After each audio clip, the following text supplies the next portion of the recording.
Right, first job yesterday before I got on with the car was to Gorilla Glue this, because I'm too mean to buy a new one.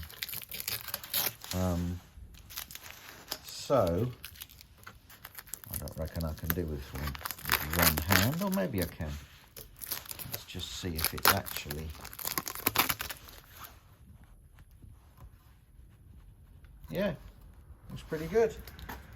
Obviously I need to get some stuff on there and clean off all this tape shit, and maybe just a bit of black paint on there, or get a razor blade on it. But yeah, straight, and it's, I mean, it won't survive me falling off it, but you know, better than buying a new one. Right, I'm back on this one.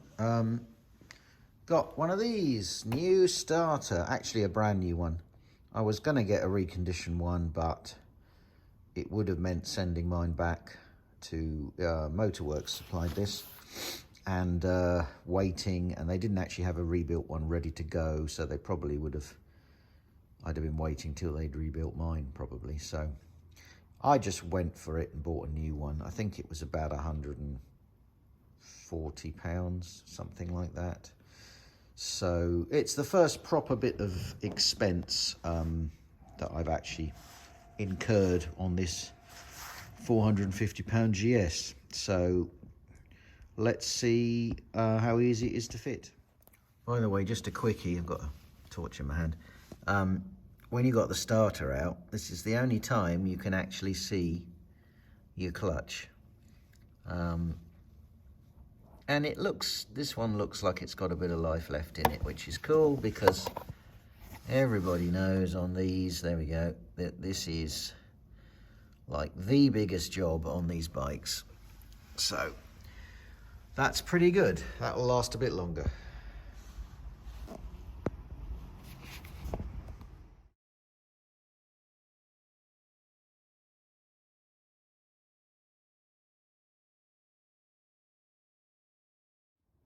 Okay, so I've done the new seal in here. So make it dirty again. That's that done. Found another death trap.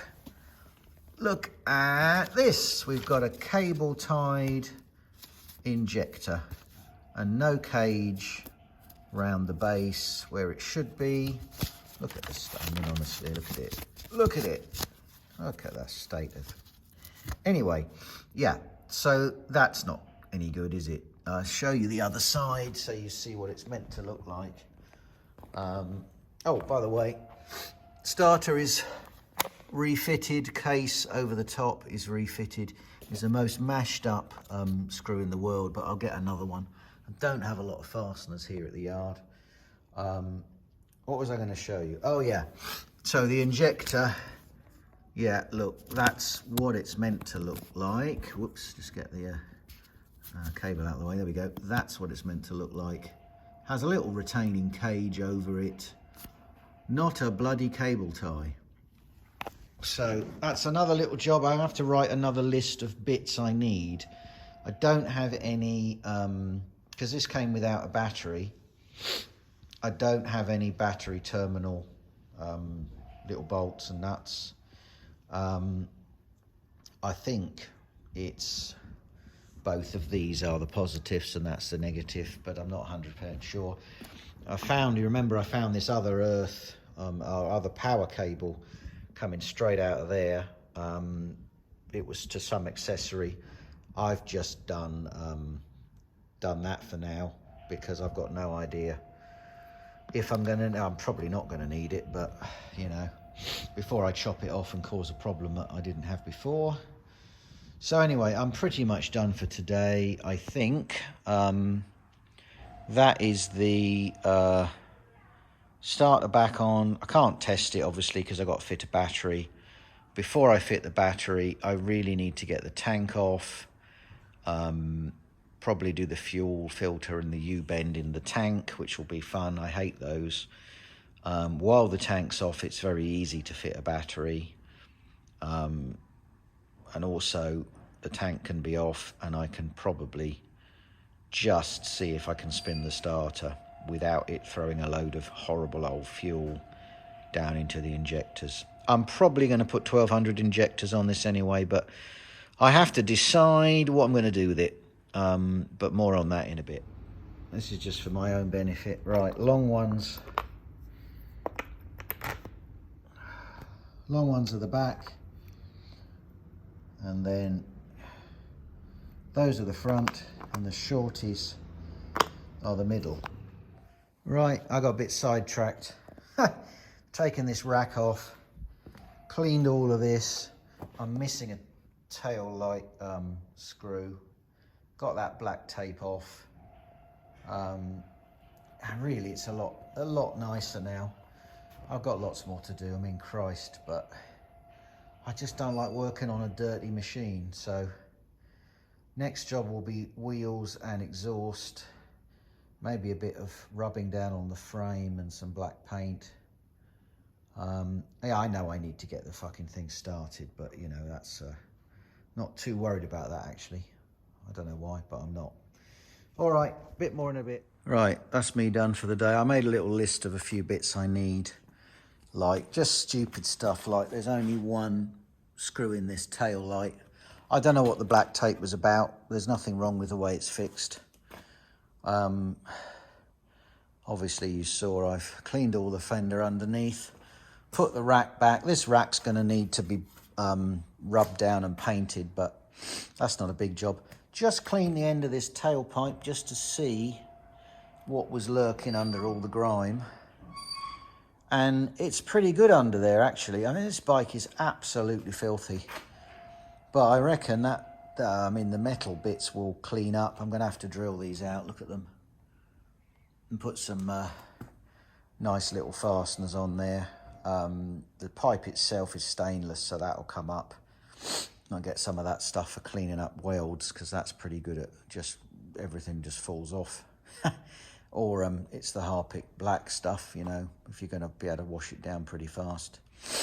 I think that's me done for today. I got a bit of a cold, so I'm going to be here for hours and hours, but she's looking quite a lot better than she was. Again, you know, it's slowly on things like this. I've got to figure out ultimately what I'm going to do with it once it's, you know, functioning, and obviously I'm going to service it. I'm not just going to start her up.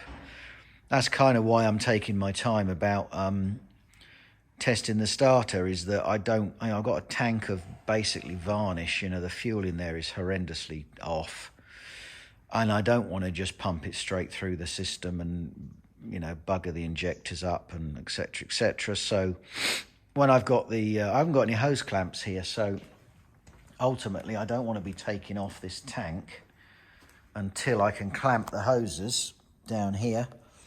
And actually I could do with another pair of hands as well, really, just to help me lift it off, because they're not light.